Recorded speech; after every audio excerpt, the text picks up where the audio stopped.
So we'll be doing some prayers together, and you'll be reading off the screen. So, and if anyone has issue with reading from the screen, you might want to sit close to the screen. Here.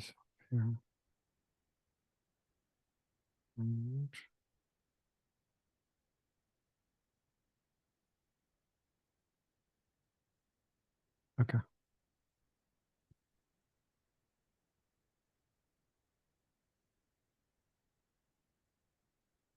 One more.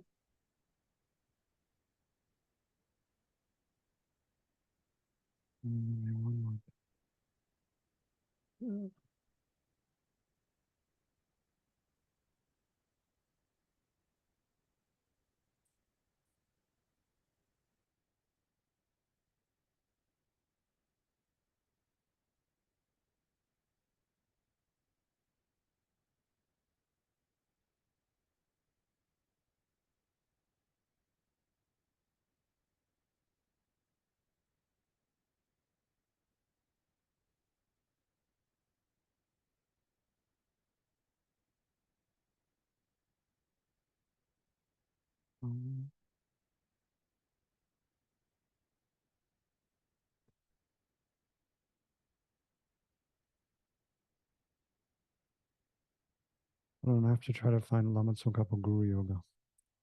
The one prayer I didn't pull up.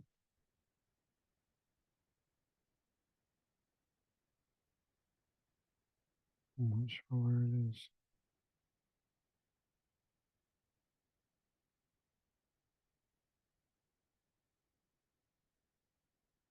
Is it an FPMT repair book? Oh, really? I don't think so. I must have it somewhere. Oh, I know where. I know where. One second.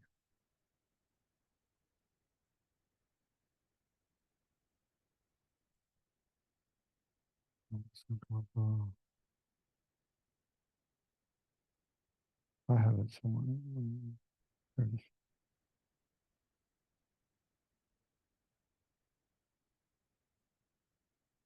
Got it. So yeah, I have a lot of ambition for this session. I'm not sure how much we'll actually do. Anyway, we have 2 hours together. So I thought to roughly divide the time between about 1 hour doing some different prayers and 1 hour looking at Tsongkhapa's life. Tsongkhapa's life in the terms of, there's different biographies of Lama Tsongkapa, but well, in the monastery curriculum, we study Tsongkhapa's, it's like the main biography of Tsongkapa is by Kedrubje, Kedrub Geluk Palzampo. So Tsongkhapa's 2 most renowned disciples are Kedrubje and Gyaltsabje, which are the ones usually pictured with Tsongkapa. I think here they're behind the screen somewhere. But yeah, oh yeah, here over on the Tanka you see. Because usually Tsongkapa is depicted, as you can see on the last Tanka to the right, Tsongkapa in the middle, and then 2 disciples on either side, which is in mirrors, Shakyamuni Buddha with Shariputra and Moggallana. Shakyamuni Buddha is usually depicted like that, or often depicted like that. So Tsongkhapa's 2 foremost disciples in terms of those who primarily upheld his teachings and were leaders of the community of his followers after he showed the aspect of passing away, were Kedrubje and Gyaltsabje.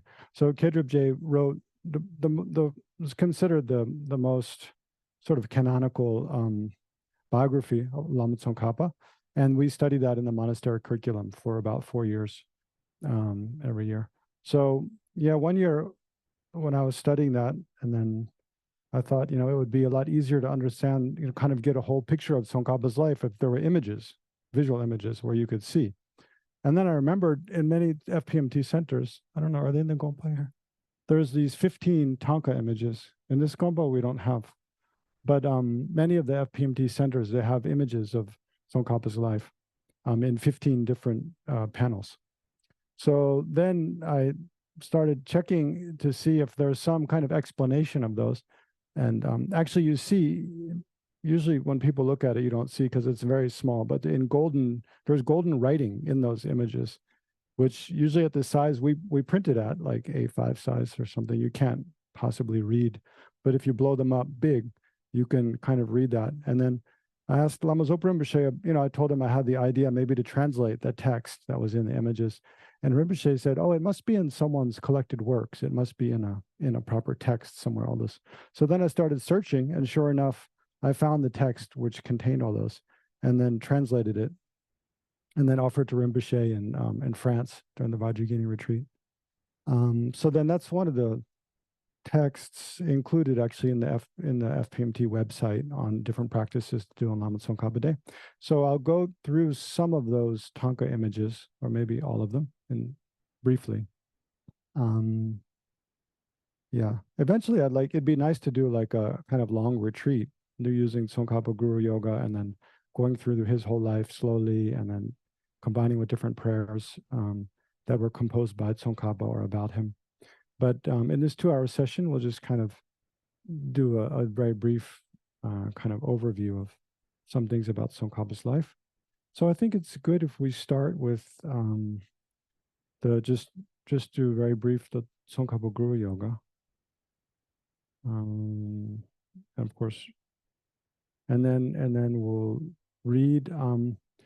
Yeah, I think we'll generate a motivation, bodhicitta motivation, and then go for refuge, and then recite Lama Tsongkapa's Guru Yoga, invoke the blessing of Tsongkapa himself. And then I'm just looking at the FPMT version. It's got so many other things besides just the root verses. So I'm trying to find, where do the root verses even begin? Yeah, I already passed that. But anyway, we'll come. So then we'll do briefly Lama Tsongkapa Guru Yoga. And then I thought it's good if we begin by, there's an autobiographical prayer by Tsongkapa called Destiny Fulfilled. I thought it's nice if we recite that prayer to get kind of a sense of how Tsongkapa thinks of his own life, how he presents his own life. And then we'll look at these, the Thangka images. And then maybe we'll see how time is going. Maybe in the monasteries, the prayer that is most typically recited in celebration of Tsongkapa's life is his praise to Shakyamuni Buddha for teaching dependent arising and emptiness. So when we come to the point in Tsongkapa's life where he composed that prayer, maybe we'll see if we have time, we'll stop and recite that prayer. Well, it's quite long. And then go to the end of Tsongkapa's life, and then maybe if we have time, we'll recite the secret biography of Tsongkapa, just kind of review everything we just looked at, and then a dedication prayer, the Lamrim dedication prayer that Tsongkapa wrote at the end of the Lamrim Chenmo. So, okay, here we are, the actual practice. And I'll blow it up. Oh, but we need refuge first. Where is it? It's on page 7. Yeah. And I'm showing the screen. So it's a bit of technologically advanced session. But hey, yeah. I'm not sure if that'll be big enough for you all to see. I'll blow it up a bit more. Okay. Anyway, take a few deep breaths. Kind of, bring your awareness into the present space.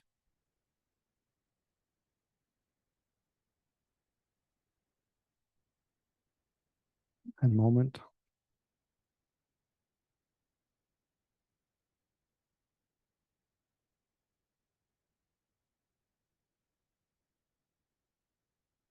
So remember, on this day, the anniversary of Tsongkapa's parinirvana. And in a way, it's, remembering, well, we remembered Tsongkapa's life on this day because it's when he showed the aspect of passing away. But as we'll see at the end of the biography, actually, Tsongkapa's believed to have achieved enlightenment at that moment. To have transformed the ordinary death into the clear light. The truth body of a Buddha, transformed the bardo into the enjoyment body. and transform the base of ordinary birth into the emanation body of a Buddha. So it's held that Tsongkhapa actually achieved enlightenment in the bardo, or in place of the bardo, I should say.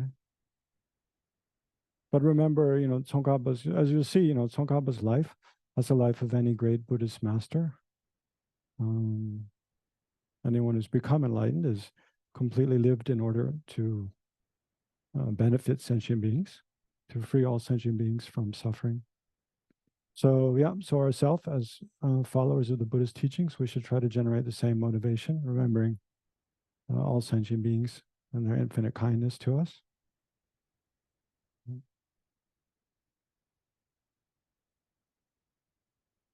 And inspiring to use our lives to benefit them in whatever way possible.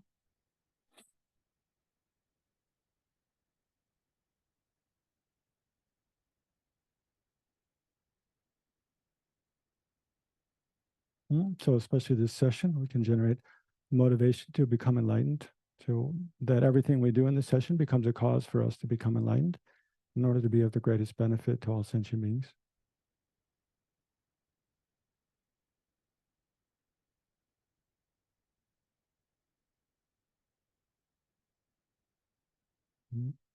And then generate the field of refuge, a space before oneself. Guru Shakyamuni Buddha or Lama Tsongkapa or your own gurus of this life, His Holiness the Dalai Lama, Lama Zopa Rinpoche, and others. And generate the mind of refuge, recognizing the real possibility of suffering, future suffering in this life, especially the possibility of falling into the lower realms in future lives for oneself, for others. And that's a real possibility for others. And then the suffering of samsara in total. So wishing to be free from that, wishing to free others from all those different forms of suffering. And recognizing one's own potential for enlightenment and how the Buddha, Dharma, and Sangha have the ability to protect us from suffering and lead us to full enlightenment because of unmistakably teaching the Four Noble Truths and teaching the path. So generate a mind of refuge and trusting oneself to the Buddha, Dharma, Sangha and recognition of their qualities.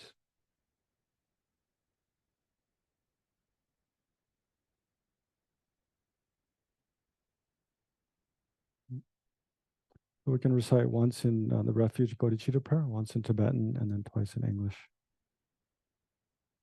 Sangye chodan sogi chodam lai janju barde dani kyabse chi dagi jenzo ge be tsonam ki gala benju sangye drupa sho. I go for refuge until I'm enlightened in the Buddha, the Dharma, and the Supreme Assembly by my merits of generosity and so forth. May I become a Buddha to benefit transmigratory beings.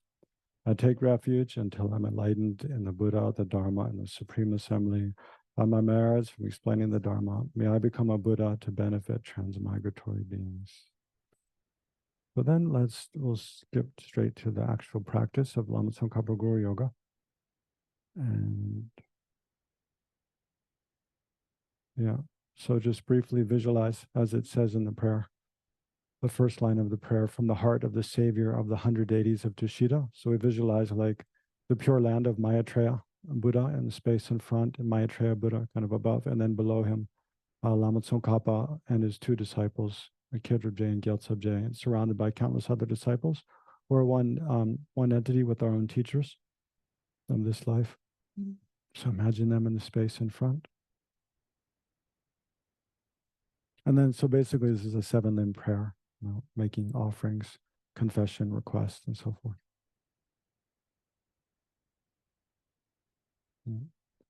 From the heart of the savior of the 100 deities of Tushita, on the peak of a cloud resembling a clump of extremely white, fresh curd, King of Dharma, omniscient Losang Dragpa, please come here together with your sons.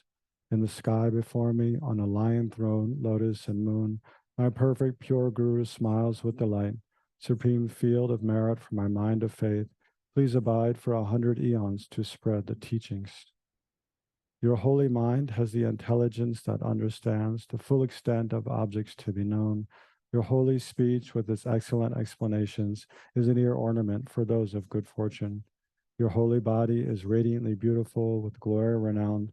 To you who are meaningful to see, hear, and remember, I prostrate. Pleasing drinking water, various flowers, fragrant incenses, lights, scented waters, and so forth. Oceans of cloud-like offerings, both actually arranged and mentally emanated. I offer to you the supreme field of merit. Whatever non-virtue of body, speech, and mind, especially those opposite to the three vows that I have collected from beginningless time, I confess each and every one with fervent regret from my heart. You strove for much learning and practice in this degenerate age, and made your freedoms and richnesses meaningful. By abandoning the 8 worldly concerns, Savior, we sincerely rejoice in your extensive deeds. Perfect, pure, holy gurus from the billowing clouds of wisdom and compassion in the sky of the Dharmakaya, please let fall a rain of profound and extensive Dharma upon the receptacle of those to be subdued exactly as they need. May whatever virtue I have collected benefit the teachings and transmigratory beings, and in particular may it cause the essence of perfect pure Losang Drakpa's teachings to shine forever. And we'll offer a short mandala and the request by the 5th Dalai Lama. This ground, anointed with perfumes, strewn with flowers, adorned with Mount Meru, the 4 continents, the sun, and the moon, I imagine this as a Buddha land and offer it. May all transmigratory beings enjoy this pure land.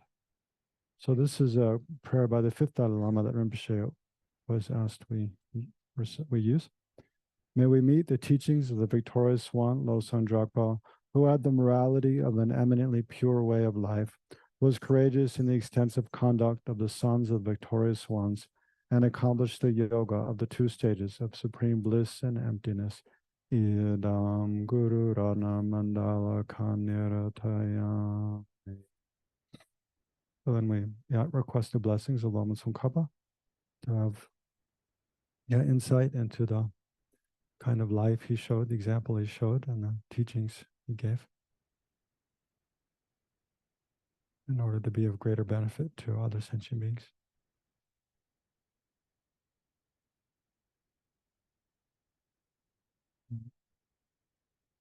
Yeah, so whenever I recite that verse by the 5th Dalai Lama, I remember once I had the fortune to spend about a month in Chelsea in Solu in Nepal with Rinpoche, and Rinpoche had just been at Kopan before that, and was kind of at one point was kind of saying how he's told the monks at Kopan so many times they need to recite this verse when they do Lama Chopa, and they still don't do it.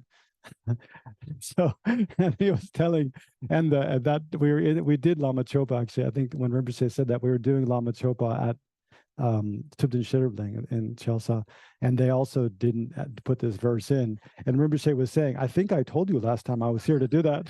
And there, the Umze was a young monk, like a 15-year-old monk. He had no idea, but so I always remember, oh, you need to do this. No. But it just reminds me, Rinpoche, because the reason Rinpoche wanted, us to use this prayer is because, Lama Tsongkapa's teachings are incredibly precious now, and to meet the teachings, you really need to create the causes.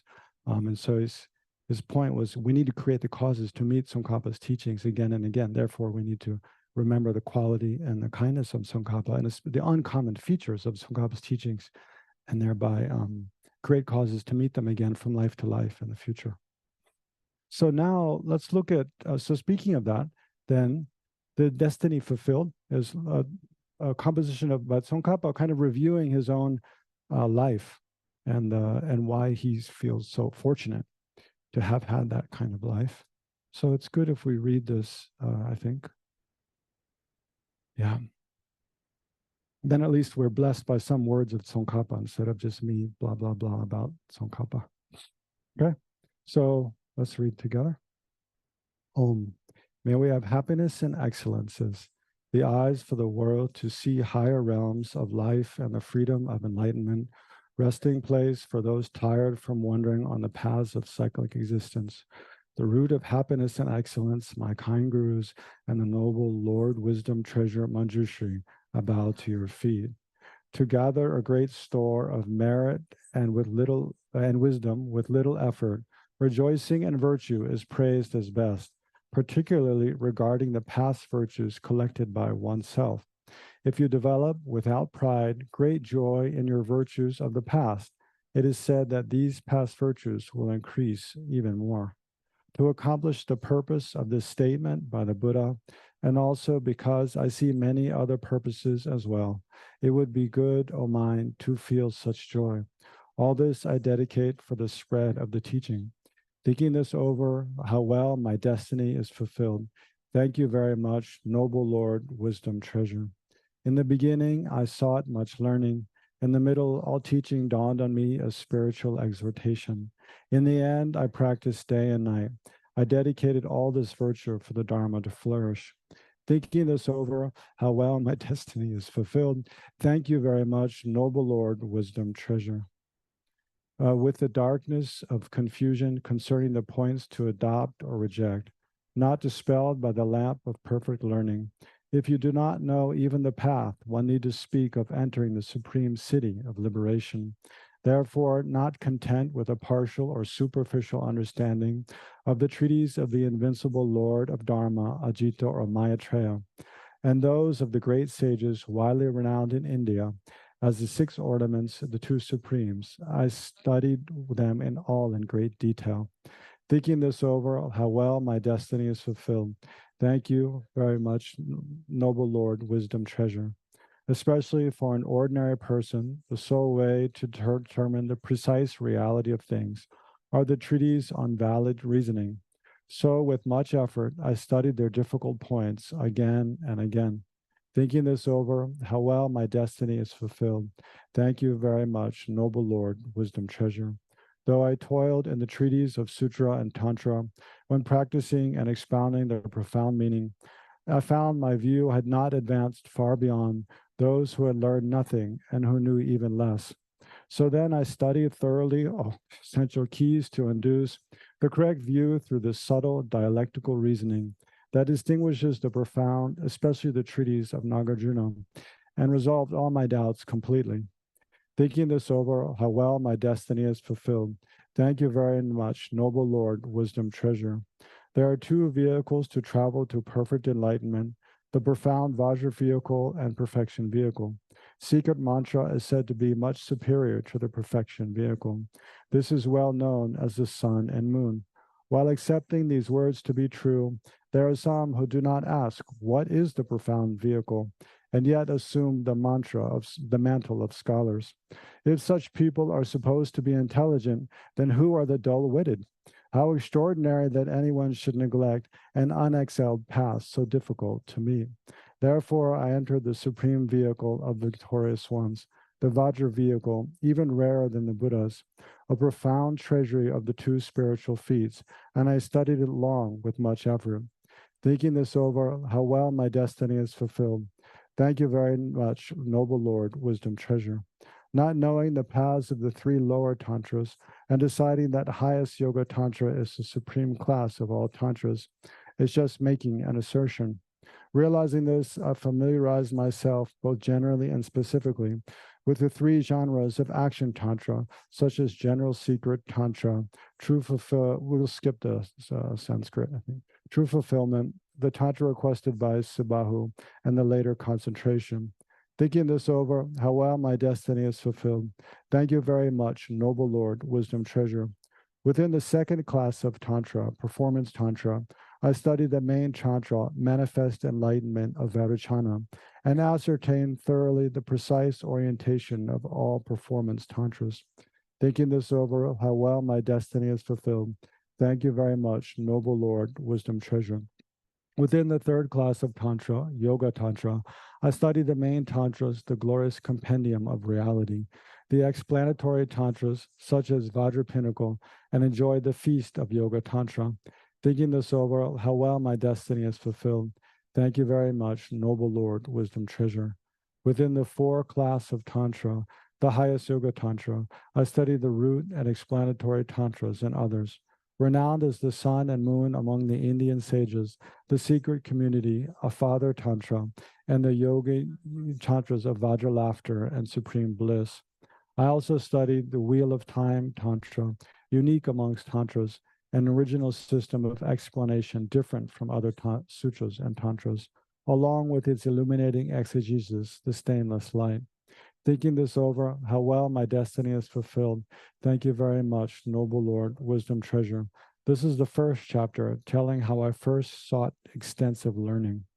Then, with a firm, intense, and enduring faith in Manjughosha, supreme and banishing the darkness from the disciples' minds, I prayed in order that all scriptures might dawn as spiritual instruction, and strove to fulfill all the necessary conditions.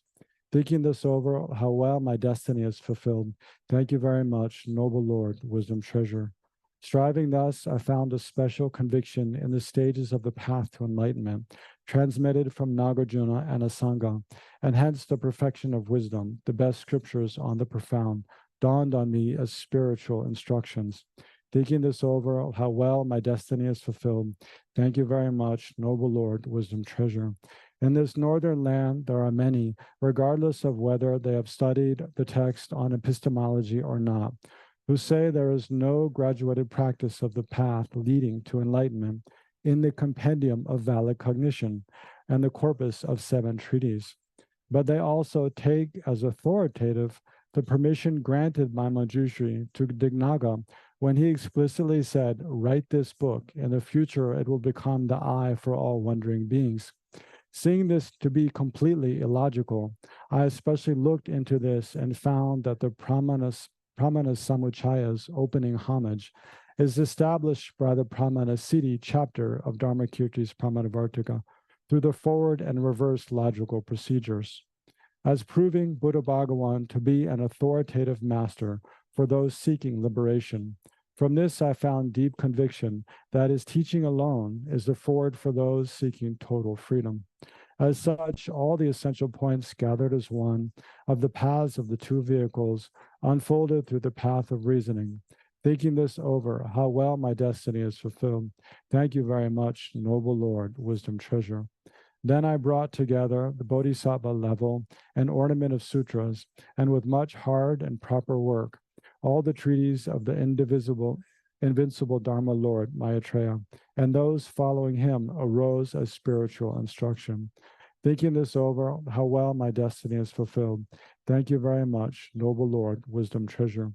Relying especially on the compendium of practices, which grant certainty on all the points of the path, with its graded arrangement of the vast and profound teaching, I saw clearly the many points of the supreme treatise of Nagarjuna, such as compendium of sutras, as stages of practice. Thinking this over, how well my destiny is fulfilled. Thank you very much, noble Lord, wisdom treasure. Then relying on Buddha Guya's well-explained practical instructions on the Dhyanotra and the Vairocana Bisambodhi, all the points of the path dawned as spiritual instruction. Thinking this over, how well my destiny is fulfilled. Thank you very much, noble Lord, wisdom treasure. Seeing how the essentials of the path of the Sri Tattva Samgraha are incorporated in the 3 samadhis was not that hard. But for the difficult way to meditate on the profound in that path, I relied on the great Pandit Buddha Guya's correct explanation, with which combined the root, explanatory, and subsidiary yoga tantras, and on the stages of meditation's proper explanations of the profound practices of the 3 tantra classes, and the darkness in my mind was dispelled. Thinking this over, how well my destiny is fulfilled. Thank you very much, noble Lord, wisdom treasure. The ultimate of well-spoken teachings of the mighty sage is the glorious highest Yoga Tantra, of which the greatest and most profound of this, the supreme philosopher Nagarjuna said, the essentials of the path are sealed in the root Tantra by the 6 limits and 4 ways, and thus they must be understood through a master's instruction, following the explanatory Tantras. Acknowledging this was crucial, I acquainted myself for a long time with even the smallest text of the noble Nagarjuna's tradition of Guya Samaja, the ultimate core instructions contained in the concise sadhana, the lamp of integrated practices, and the stages of presentation, and so on. Also, relying on the lamp-like illuminator of the root tantra and combining them with the 5 great explanatory tantras, I studied with enormous effort and discovered the 2 stages of the Guhya Samaja in general, and especially all the essentials of the perfection stage. Thinking this over, how well my destiny is fulfilled. Thank you very much, noble Lord, wisdom treasure. Through this, the essential point of many tantras, such as Samvara, Hevajra, and Kalachakra, dawned upon me as spiritual instructions. I've explained these elsewhere. Here, I just show a door for the discerning. Thinking this over, how well my destiny is fulfilled. Thank you very much, noble Lord, wisdom treasure. This is the 2nd chapter on the middle period, when all scriptural traditions arose as spiritual instructions. So then the 3rd, constant practice and total dedication. Having thus become a treasure of instructions, I trained to familiarize myself with the path comprising the common path and the exclusive path with its 2 stages, the 2 Mahayana systems. Thinking this over, how well my destiny is fulfilled. Thank you very much, noble Lord, wisdom treasure. It is said that the Ganges-like prayers of the Bodhisattvas are all contained within the prayers to uphold the holy Dharma. Thus, whatever virtue I accumulated was dedicated to the spreading of the sage's teaching. Thinking this over, how well my destiny is fulfilled. Thank you very much, noble Lord, wisdom treasure. This is the 3rd chapter, how at the end I practiced day and night and dedicated all virtues to the spread of the teaching. In order to increase my own virtue enormously and to show properly the correct view to the many fortunate beings who possess a discerning mind, I have written this account of my education. By the store of virtue attained through this process, may all beings through this same procedure maintain the unexcelled conduct of the Buddha and enter the path that pleases the victorious ones.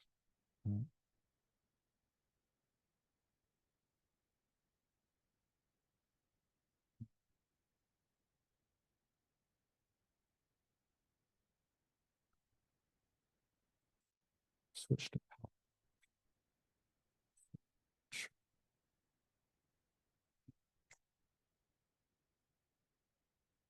Tsongkapa is quite humble in the 3rd chapter on practice. He doesn't say much about his own practice. About what he studied, he says a lot, and his own transforming, how to transform what you study into instructions that you try to take to heart. He said quite a lot about. But every time I read that, I remember, there's so many things he mentions in there that I've never even heard of anywhere else. I have no idea what they are. Okay, great. So this is this text by Kunkin Jamyang Shepa, which is, so you'll see in these series of tankas, there's small writing you can see like there in the tankas. That's what this text consists of. Although here I've just made a PowerPoint presentation, so I'm just showing the tankas with some of the main points that are depicted in each of the tankas. And we don't really have nearly enough time to go through even all the main points. So I don't know, I'll kind of pick and choose as I go. Yeah, that shows up fairly well. So here, yeah. And also I don't remember everything, of course. But I'll just do the best I can.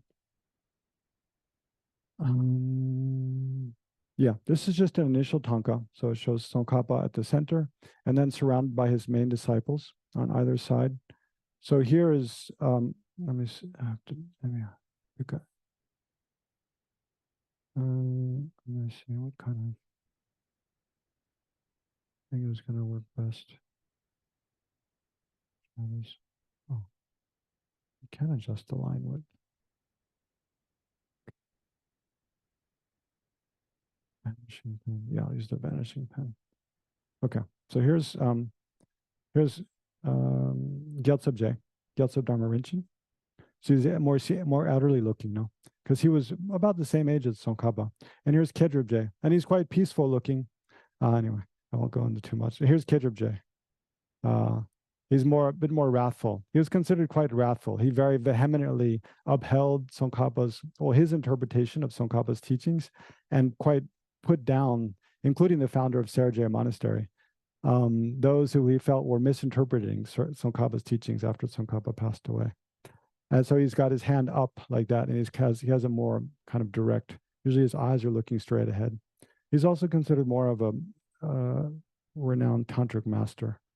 And then the other group of disciples, how do I get rid of this? Okay, there we go. Are called the eight pure ones.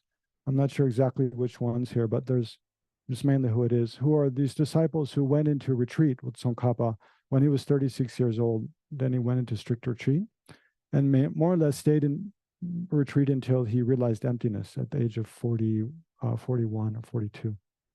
So they're very important in Tsongkapa's life. Then, okay, so now, when I have this annotation thing on, I can't move.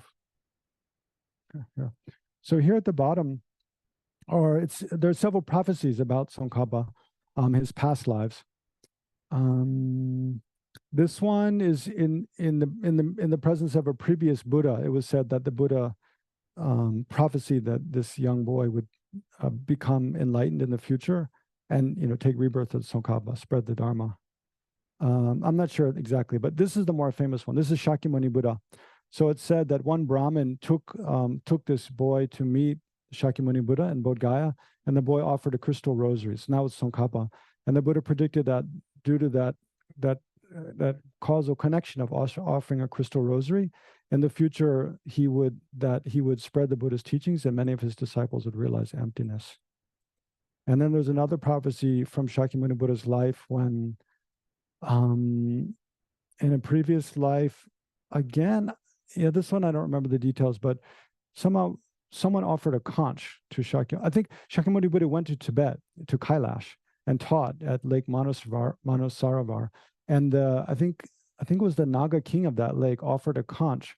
And then the Buddha had that conch buried in the place where Ganden Monastery would be built. So it said when the foundations were being dug for Ganden Monastery, actually a conch was uncovered, and it was that conch that the Buddha had embedded in that place. So there's also prophecies around Ganden Monastery. Yeah. Oh, escape here. Yeah. So then the next tanka. Yeah. So the second in the series is actually where Tsongkapa's life begins. So each tanka there's the main tanka, and then there's a key. Actually, this key I didn't make. Someone else made. There's a French translation of this text also, and when that was published, they made this key to the tankas. But this one is where Tsongkapa's life begins. So, and you see, generally each tanka goes clockwise. It begins usually at around, 3 o'clock at the bottom? Oh no, 6 o'clock, 6 or 7 o'clock, and then they go clockwise around the scenes like that. So, I'll just show you the key just to get an idea. See, then there's the keys has numbers in it, and then so in these I matched in the text. Well, I don't know. I'll show you the text that I'm actually working from, just so you have an idea. Because you can download this, or it's on the FPMT website, kind of buried somewhere. But they sent an email out the other day with a link to that website, and so it's there. But so this is the actual text with the key.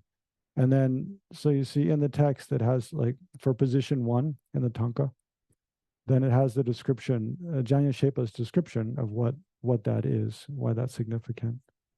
So this is all Jamyang Shepa's composition about Tsongkapa's life.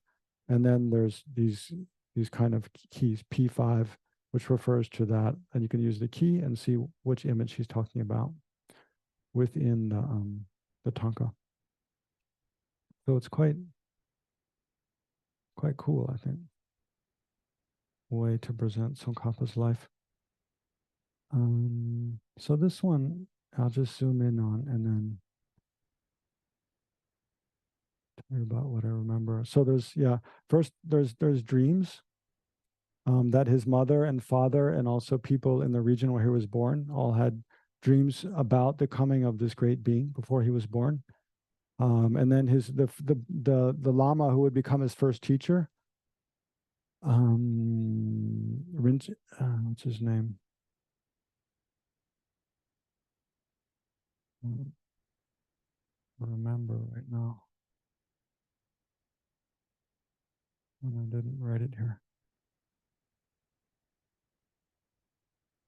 Choji Gelson Rinchen, I believe.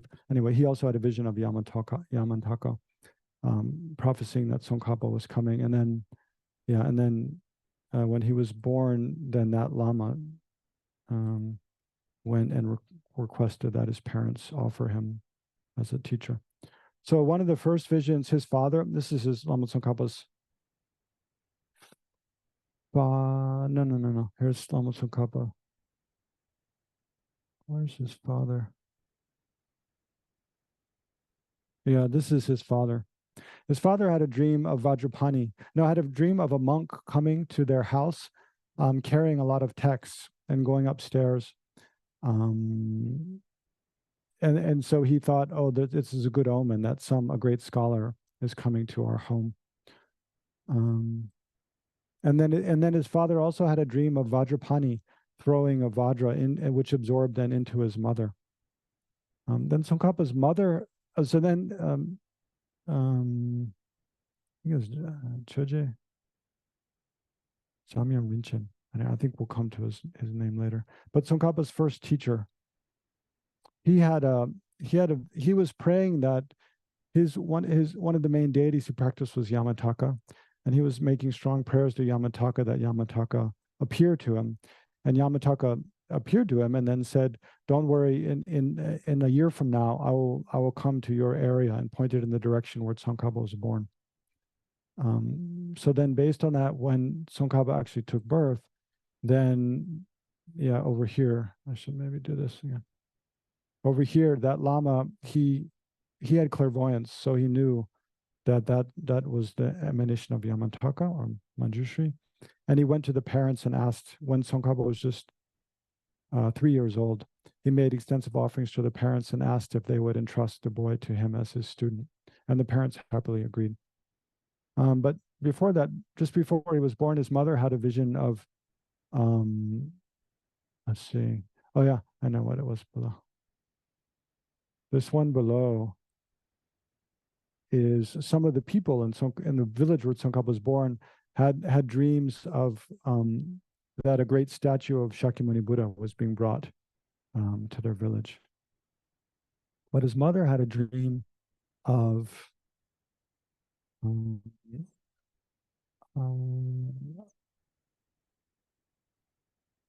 Shakyamuni is either I think Maitreya Buddha entering her womb, but this is Tsongkhapa's mother having a dream, and of Dakinis like cleansing her.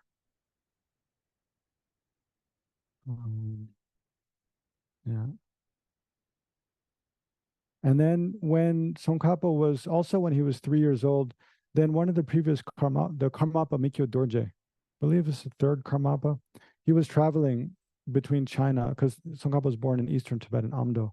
So this Karmapa was traveling through the area, and he gave Tsongkhapa refuge.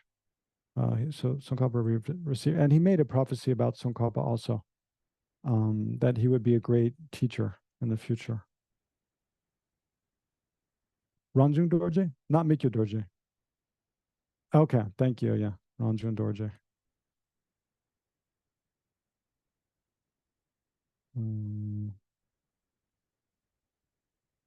Yeah, if there's any other mistakes I make, please don't hesitate to correct. And then here at the bottom are when Tsongkhapa was, so then he went to stay with that first teacher, Gyaltsab Rinchen, I believe. It was something like that. He stayed with the first teacher from the age of 7 to 16, and received many teachings on sutra and tantra. Also received initiations, and he did quite a few of nearing retreats before he left for to go study in central Tibet.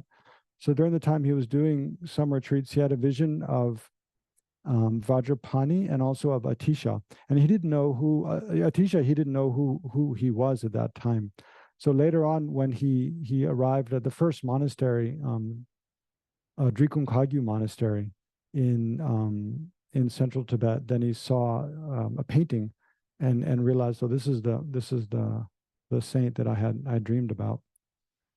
And then on the way to central Tibet, he also, in another temple, he had another vision of Vajrapani, and he also had a vision of the 16 Arhats.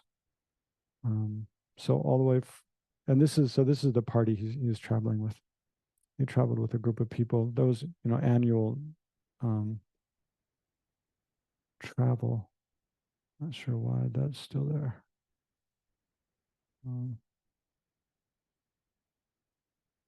From eastern Tibet to central Tibet. So in this tanka,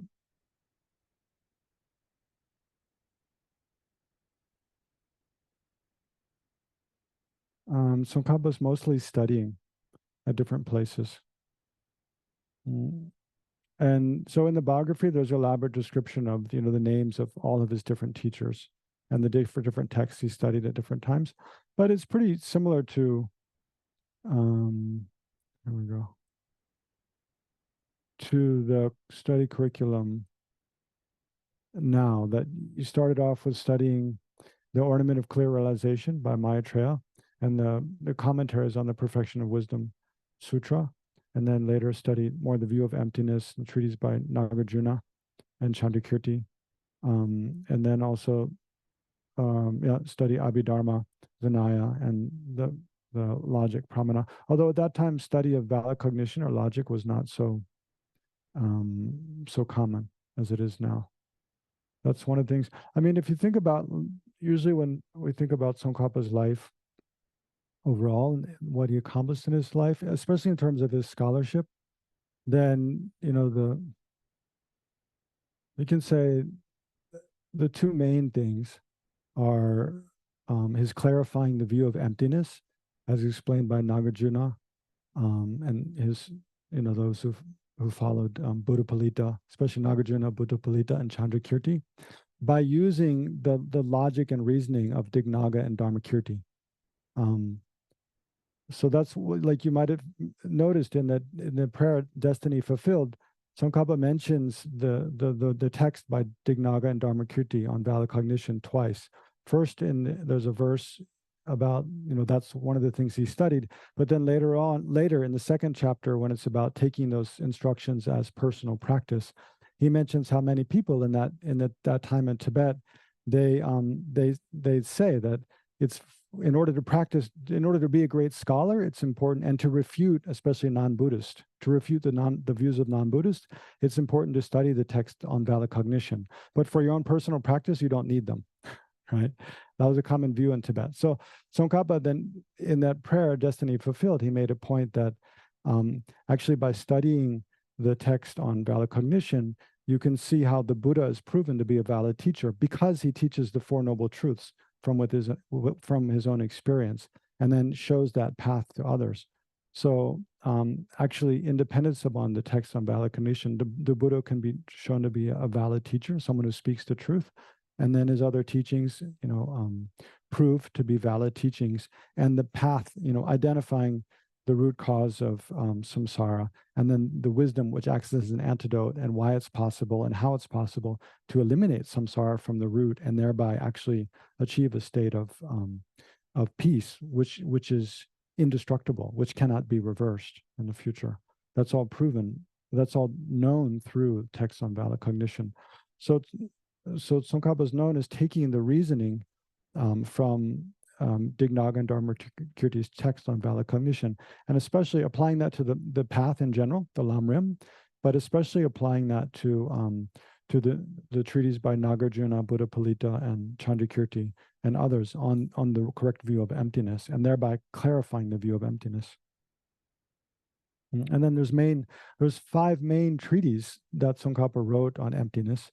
The first yeah, the first is, I'll just mention this now so you kind of notice as we're going through, but this is all in the second half of Tsongkapa's life. You can kind of divide Tsongkapa's life into two parts, like the first part from when he's born up till when he's 41, when he realizes emptiness. And then from that part on till the end of his life, because and that's really the mark of a true teacher, is until they really generate realizations, they don't write much or teach that much. So only after Tsongkapa realized emptiness at the age of 42, 41 or 42, I don't remember exactly, but he composed he'd composed some texts before that, but his main works and all the works on emptiness are all composed after that. So at 45, he composed the Lamrim Chenmo. So that's the first Laktong Chenmo, the emptiness section, which is like the last half of Lamrim Chenmo, is his first great work on emptiness. And then the second one is quite a bit later. He began composing a commentary on Nagarjuna's root wisdom. But then as he began composing that, he realized, before I compose this, I need to explain how to distinguish the interpretive teachings of the Buddha and the definitive teachings of Buddha. So the interpretive meaning everything that's not showing the correct view of emptiness explicitly, and the definitive teachings of the Buddha, meaning everything that does explicitly show the ultimate, the final view of emptiness. So then he wrote The Essence of Eloquence, distinguishing the interpretive and the definitive teachings of the Buddha. And then he went back to finish. So that's the second text on emptiness, although that's composed at about the same time as his commentary on, called like Ocean of Reasoning, his commentary on Root Wisdom by Nagarjuna. So those are combined. So then he went back and finished that at about the same period. Then later he composed the Middle Link Lamrim. So the emptiness section of the Middle Link Lamrim is considered his fourth great treatise on emptiness. And then just in the year before he passed away, he composed his great commentary on Nagarjuna's Entering the Middle Way, Illumination of the Thought, which was just published like 2 or 3 years ago, translated by Thupten Jinpa. So it's only like 2 or 3 years ago, when Thupten Jinpa published that last one, that those 5 treatises are available in English now.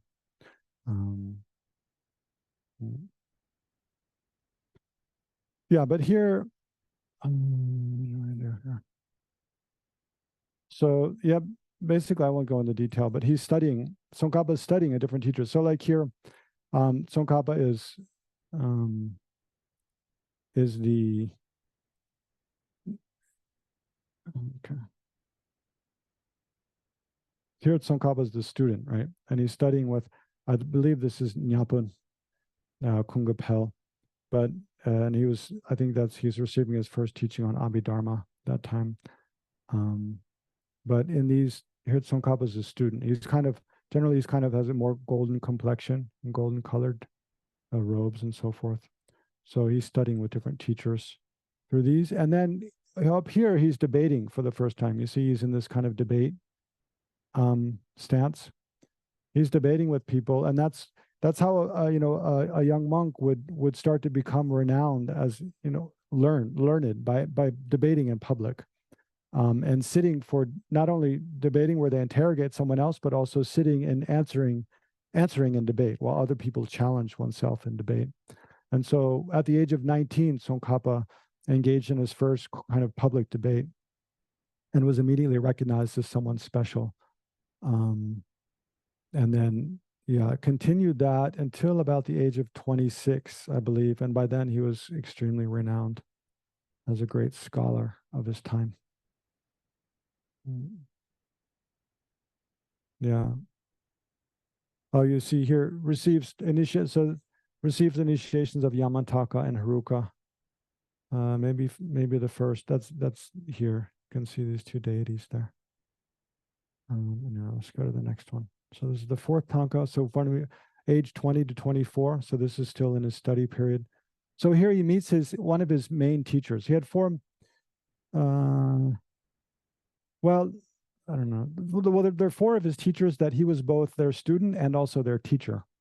They were mutually student and disciple. One of them is Rendawa. But for his study of, especially of the sutra topics, Rendawa was more or less Tsongkapa's main teacher. And he's a Shakya Lama. All the most of the great scholars at that time are Shakya. lamas, and most of the monasteries were Tsongkapa studied were Shakya monasteries. Sakya of Nyingma Kagyu, Sakya Gelug, yeah, Sakya, yeah, yeah. Okay, yeah, it's actually not Shakya, it's Sakya, because that Sa is earth. So here, position 1 is down here. Here he's meeting Rendawa. Yeah, maybe I'll open up my pen. I know it's not very large there, but it's kind of like if I make it large, I can't see my notes. And then if I see my notes, you can't see it very well. So, but here he meets Rendawa, respectfully offering, marking. Oh, you know what? I wanted to use the one that disappears. Not this one.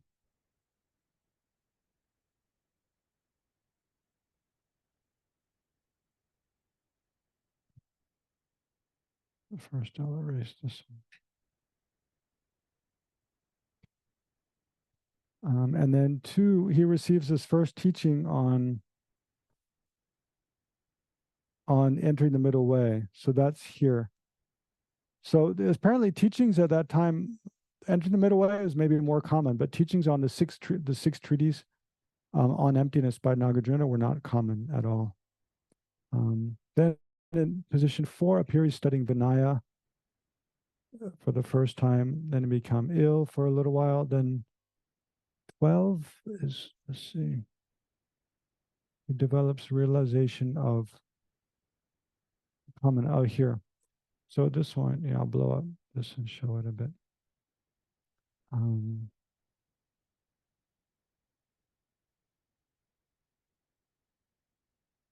At one point, Tsongkapa was thinking his mother, he'd heard that his mother was quite unwell. So he went to Lhasa and to the eastern side of Lhasa and was about to leave to go back to Amdo to visit his mother, to see her one last time. But then at one point, he was contemplating on what's more beneficial to do, to go back to see her or just to stay. And he decided it's better he just stay in central Tibet and continue with his studies. So he made an illustration of his face apparently, and sent that to his mother. It said when she received it and opened it, it actually spoke to her. But then soon after that, he went to one monastery. I don't remember the name of the monastery, but in that near Lhasa, where they had a huge library with all the Kangyur and Tengyur, and he spent a couple years just basically reading the entire Kangyur Tengyur, and especially reflecting deeply on the topics on the treaties by Dignaga and Dharmakirti.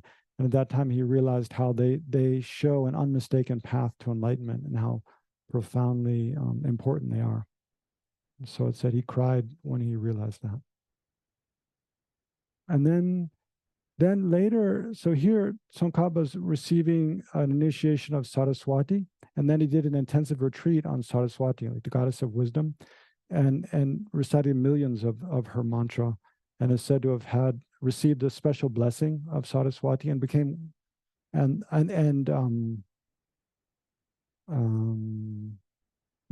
a vision of Saraswati where she appeared to him. So then he became quite renowned as having a special connection with Saraswati after that. And it's said also partly that's why he became so good at composition, became such a great poet with the blessing of Saraswati.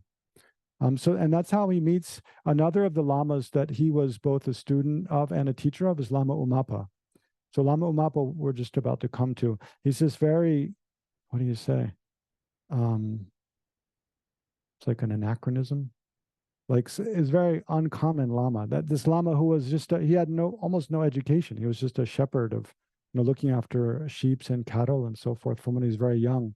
But from when he was very young, he had direct visions of Manjushri that he could see, like we're seeing each other, and converse with. And so Manjushri told him actually he should ask Tsongkapa for an initiation of Saraswati.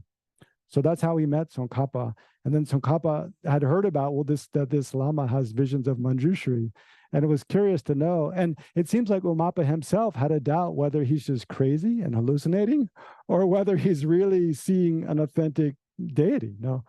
And so, and Tsongkapa was also curious to know, is this guy crazy or is he just, so Tsongkapa asked him some very difficult questions about the Buddha's teachings and asked him to ask Manjushri and see what kind of replies. And from Umapa's replies, Umapa's kind of acting as the intermediary with his vision. Then Tsongkapa was convinced that it was an authentic appearance of Manjushri. And so Tsongkapa requested him for initiation into practice of Manjushri. But yeah, which becomes I mean, of course, and then gradually Tsongkapa, with Umapa's guidance, really it's guidance from Manjushri, with Umapa acting as an intermediary, they do some retreats, quite a few retreats together, and Tsongkapa's Manjushri's giving advice to Tsongkapa about where to go, what to do, what to study. And gradually Tsongkapa develops such a strong, purifies his mind, accumulates merit, and then develops such a strong connection with Manjushri that he himself has direct vision of Manjushri, and that remains for the rest of his life. So as you noticed in the Destiny Fulfilled, the refrain is, how fortunate I've been, my destiny has been fulfilled. Thank you to you, wisdom. It's Manjushri. Every line he's thanking Manjushri. So, but Manjushri is really his personal deity. So yeah, that's it for this one. And now the next one. So when he's 25 to 32. So here it's during this time that he basically comes to the end of his sort of period of study of the sutras and begins studying the tantras. So in number 1, he sits for his final monastic debate examination. I believe he's 26 at that time. Yeah. But this is, these monastic debate, and one thing in Thupten Jinpa, in his brilliant biography of Tsongkapa, it's one thing he points out is Tsongkapa was really like, I think you say a peripatetic monk. Like he's moving all the time. He hardly spent more than, most places, not more than 6 months, 3 months, 6 months. It's almost like every season he's moving to a different place when he's studying in order to receive different teachings from different teachers. And then as he's proving himself as a scholar in order to sit for different public debate sessions at different monasteries, mostly around U and Tsang. Actually, most of the main Sakya monasteries are in Tsang, but some of them also in U. So he's going around to these different places. And it said, I think Thupten Jinpa says he would usually, especially, from maybe this period on his life onwards, he would carry 2 yaks loaded with texts everywhere he went. It was kind of like, reminds me of Lama Tsongkapa, always having overweight baggage, all texts, as Roger would say, huge suitcases with all text, because he's just reading and studying all the time. Yeah. But also, I think something we tend to kind of forget in this day and age is how at that time, there's no electricity, no running water, no vehicles, people walking, so much time outside, walking from place to place or riding animals from place to place. And so you have to, Thupten Jinpa does a nice job of describing how it's important to imagine what kind of effect that has on the mind, to be outside so much, to be walking so much. It allow, and not to have electricity at night, just to, working by the light of a lamp or something. It's just a much more quiet, kind of slow paced life, which naturally allows much time for deep reflection and contemplation. So here in image 4, Tsongkapa gives his first teaching to a small group of students. And then, okay. So I'll blow it up now and try to have a few of these things. So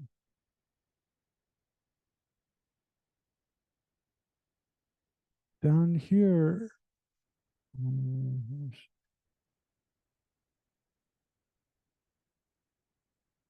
C4 again.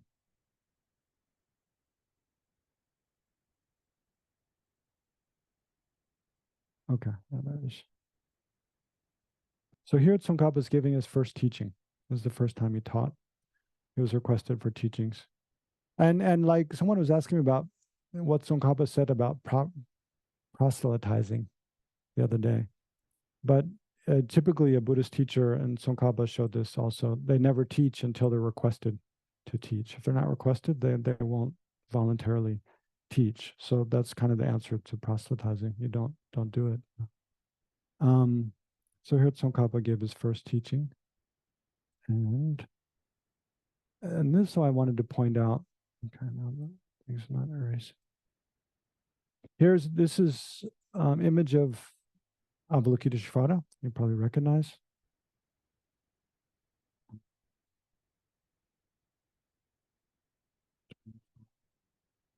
And this is Avalokiteshvara in the Jorkong in Lhasa, in the main temple in Lhasa, where Tsongkhapa he did a Nyungne retreat there in front of the Chenrezig statue. So this is an aspect of Tsongkhapa's life. Oftentimes we think of Tsongkhapa as a scholar, but we don't realize how many like retreats and like practices he did. Prayer and ritual and mantra, visualization. So this is one example of that, where he did a Nyungne and made strong prayers that he could benefit the teachings of the Buddha in front of this Chenrezig statue in the Jorkong. Then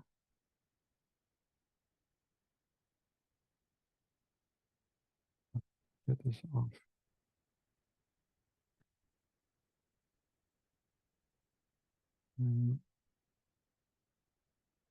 So here Tsongkhapa is mostly teaching. You see, now he's in the position of the Lama, teaching to other people,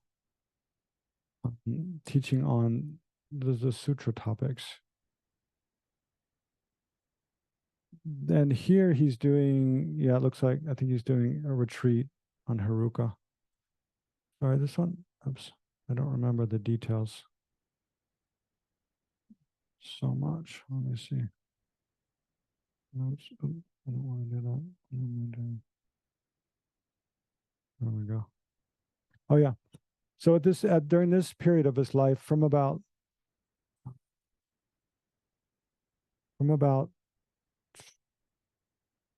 I want to say about 28 to 32, he composed his first major treatise called the Golden Garland of Eloquence, which has been translated by Gareth Sparham. It's published by a publisher in India. But it's a commentary on the Ornament of Clear Realization by Maitreya. And it was considered incredible at that time, because there are 21 primary Indian commentaries on the Ornament of Clear Realization, and Tsongkhapa draws from all 21 commentaries and compares their different interpretations and different analysis of different explanations of the lines of Ornament of Clear Realization, and deciphers which ones seem like better explanations and which ones seem like not correct or not so strong, not so good explanations. But in that text, Tsongkhapa's own view of emptiness, of emptiness, isn't really fully developed. So it's kind of according to, more in line with the mind-only school view, which was quite prominent among Sakya scholars at that time. So it's said that the views of emptiness and some of the other positions held in that are still, for Tsongkhapa, they're in a formative period, and it's reflecting more of the assertions that he's heard, explanations that he's heard from his teachers. But some Nyingma scholars will say, no, that text represents the final thought of Tsongkhapa, and his later texts on emptiness were just given for those of lesser capacity, because it's more in line a bit with Nyingma interpretations. Okay, so at the bottom here, where it is a picture of, that's the Kala Chakra, actually. I said Haruka, but it's not, it's Kala Chakra. That's where he begins. I think he received his first teachings on Kala Chakra.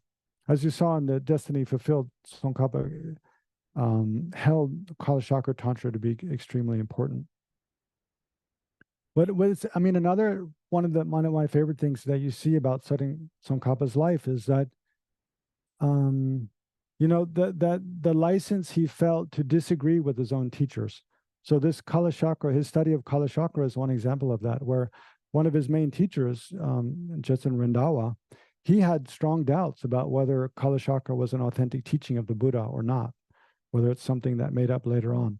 But Tsongkapa, and also later Rendawa, at one point, a little later than this in his life, Rendawa said to Tsongkapa, "Oh, wouldn't it be better if you just focus on the sutra teachings for the time being and wait till later to study Tantra?" And to which Tsongkapa replied, like, "No, I've had incredible enthusiasm for Tantra since I was very young. Like, it's very meaningful to me. I'm going to do that." Anyway, so it wasn't the case for Tsongkapa that just because one of his teachers, suggested something or had one particular view about one aspect of Buddhist teachings, that he felt like he had to follow that, but he would respectfully disagree and do what he felt was best. Oh yeah. So this I wanted to mention 17. So this is one of the teaches extensively. See this last one teaches extensively. In general, including a teaching on 17 texts together at age 32. So, yeah, I mean, the scene doesn't show much, but it's either this one or this one. Basically, just shows Tsongkapa teaching. But this is an event, yeah, when Tsongkapa, he was kind of reaching, in a way, like the climax of his teaching kind of reputation in this early part of his life. I mean, he was already considered probably the greatest, one of the greatest scholars of Tibet at age 32. Not of Tibet only at that time, but also in the history of Tibet. So at one point, he was at this place. I don't remember the name of it exactly, and he was giving some teachings, and he was discussing with some of the other monks who were there, who were receiving the teachings. And they were discussing about, the great teachers who had arisen before in Tibet. And one of them was saying, oh, one of the greatest teachers that arose in the past, he taught, I believe, 12 different treatises, Indian, from the Tengyur, by Indian commentators, like Shantideva, Nagarjuna, and Maitreya, and others. He taught 12 different treatises at once. And he asked Tsongkapa, do you think, you could top that? You could teach more. Basically, it's what he's in a very respectful way, but basically, that's what he's saying. And Tsongkapa said, he thought for a moment and said, maybe. So then he agreed to try. So then he went into retreat for 1 month to prepare to teach and also to give time for people from other areas to come. And then he taught these 17 treatises in one teaching. Meaning, I guess it said the first day he read from the intertwined teaching. So the first day he opened 15 different treatises and started from the beginning, because within that there are 4 that are quite short texts. So so he started 15, and then later on he added 2 more. Yeah, so he, reading the root text and then giving explanation of these different root texts. So some of I'm not sure I can remember all 17, but there's definitely the five great treatises by Maitreya Buddha, and the 6 reasonings concerning emptiness by Nagarjuna, and then supplement to the middle way, or entering the middle way, by Chandrakirti. Then Pramanavartika by Dharmakirti. It's definitely there. Definitely a text on Vinaya. I believe 2 different Abhidharma treatises. And then the 2 main treatises by Shantideva are both there. Entering the Bodhisattva's Way of Life and Compendium of Trainings. Yeah, those are the main ones. I don't remember the other ones right off. And yeah. Anyway, so this is the Tanka 6, the period from 33 to 35.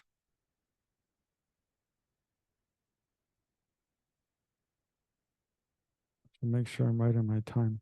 We have about 43 minutes left, right? Okay. Yeah. We have to speed up a little bit. And going through because actually you'll see, like I just flip later, the tankas get much more colorful as you go on, like with a lot of deities. No.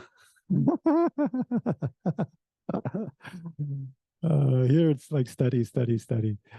No, but here in this period of life, actually, Tsongkapa, so he's finished, when he's 26, he's basically finished his sutra, his study of sutra teachings. I mean, he's studying throughout his life, right? But the main, initial period of study of sutra, he finished when he's 26, and then started teaching more on all those sutra topics. And of course, by teaching to others, he himself his understanding is becoming deeper and deeper. But in this tanka, you see, he really starts to emphasize the study of tantra, right? So so he meets, point 3 is where down here. Here he meets Lama Umapa. Maybe I'll just point out briefly, and then maybe I'll do, yeah, and then zoom in. So here he meets Lama Umapa. And you see there's Maitreya appearing to Umapa, and then Tsongkapa's interrogating. And then he has a dream of the Kalachakra master. That's P5 over here. Gonsum Dechin Chuki Pel. And then later, so there's two different important tantric teachers for Tsongkapa. This one related to Tsongkapa, related to Kalachakra, where he had a dream of that teacher, and then that's like a prophetic sign, a sign indicating that in the future he should meet and receive teachings from that teacher. Then he went and meets the teacher and receives teaching. The other is the next one down here, Kyumbolepa. He also had a dream about receiving tantra teachings from him, and then went to meet him. And both those teachers, basically, they gave all, whatever lineages, tantric lineages they had, they bestowed all to Tsongkapa and trusted him to uphold them for the future. Mainly, and so one of the main foremost teachers of tantra in the generation just before Tsongkapa was Bhutan Rinpoche. Bhutan Rinpoche. So they're both disciples of Bhutan Rinpoche. And then some lineages also came through this Lotso Rinche Zampo.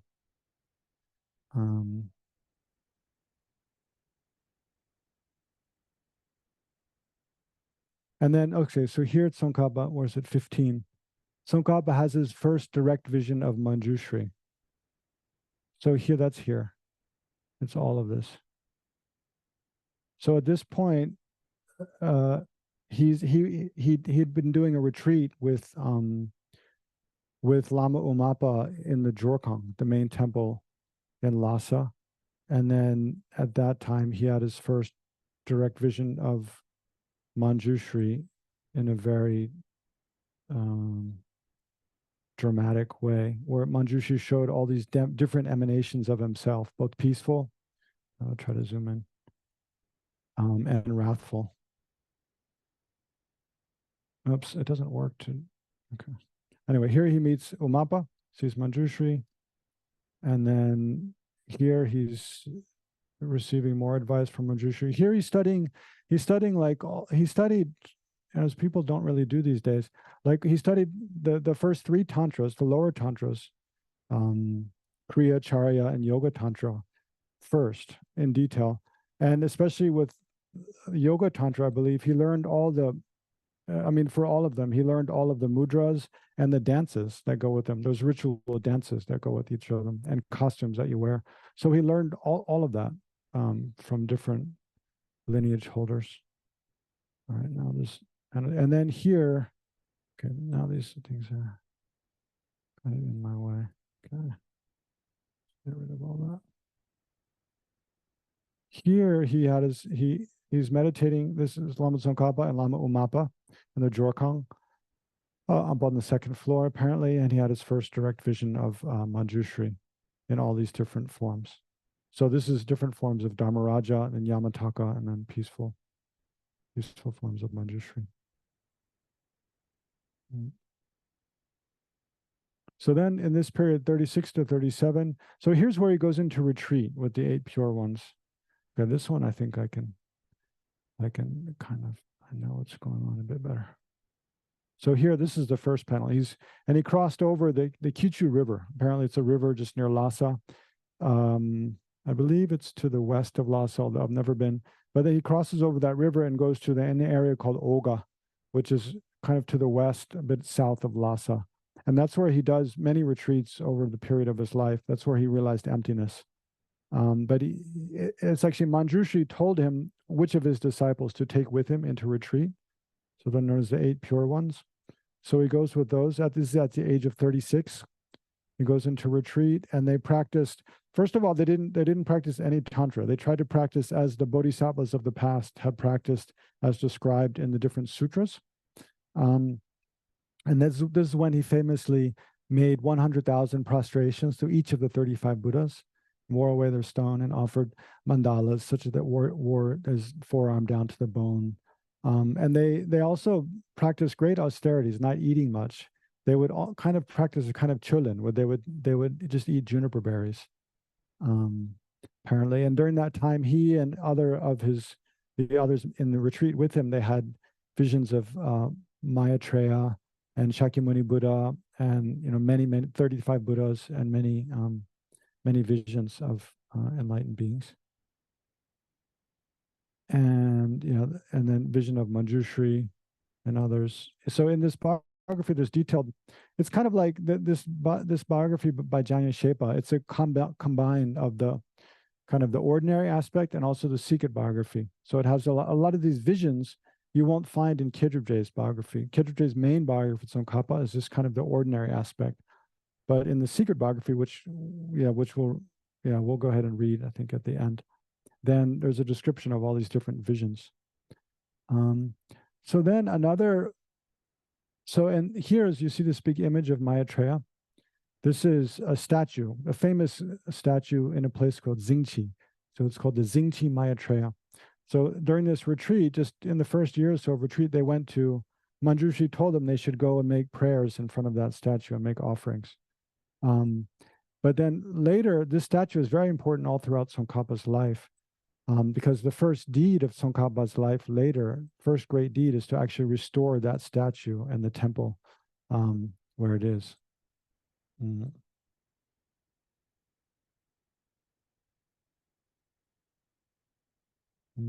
So here later is showing, while he's doing retreat and having these fantastic visions of Manjushri, surrounded by different, here is like the different scholars of ancient India, saints of ancient India, whom Manjushri told him, you need to study the text of Nagarjuna, Buddhapalita, Bhaviveka, Aryadeva, Chandrakirti, and so forth.